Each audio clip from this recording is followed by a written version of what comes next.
আসসালামু আলাইকুম এভরিওয়ান। আপনারা সবাই কেমন আছেন? আশা করি সবাই ভালো আছেন।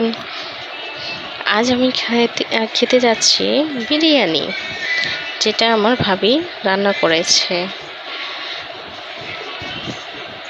অবশ্য আমি বিরিয়ানি অত একটা ভালো রান্না করতে পারি না। ভাবি মাঝে মধ্যে পচা রান্না করে, মাঝে মধ্যে ভালোই রান্না করে।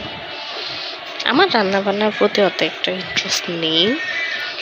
যাই হোক, ভাই বোনেরা সবাই একসাথে মিলে খাওয়া দাওয়া করলাম, অনেক ভালো লাগলো। আর আমার ভাতিজা তো আছেই, দুষ্টু, শুধু দুষ্টামি আর দুষ্টামি। ওর কি আর কোনো কাজ আছে?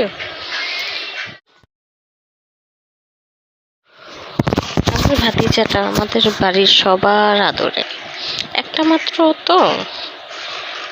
অবশ্যই আবার নতুন কেউ নতুন করে আসবে, তবে সেটার জন্য অনেক সময় আছে। ততদিন আমার ভাতিজা একা সব আদর নিয়ে নিক। সবার আদর পেতে পেতে ও খুব জিদ্দি হয়ে গেছে, অনেক মেজাজ করে, অনেক রাগ দেখায়। যখন যেটা বলবে সেটাই করা লাগবে। তবে আমাদের সবার এটাই খুব ভালো লাগে। আসলে আল্লাহ পাকের একটা নিয়ামতি থাকে, যে একটা ঘরে একটা বাবু থাকে যাকে নিয়ে সবাই খেলাধুলা করে, একটা খেলনার মতো। আল্লাহ যাতে সবার পরিবারে এরকম সন্তান দেয়, বাবু দেয়, যাতে সবাই হাসি খুশি থাকে।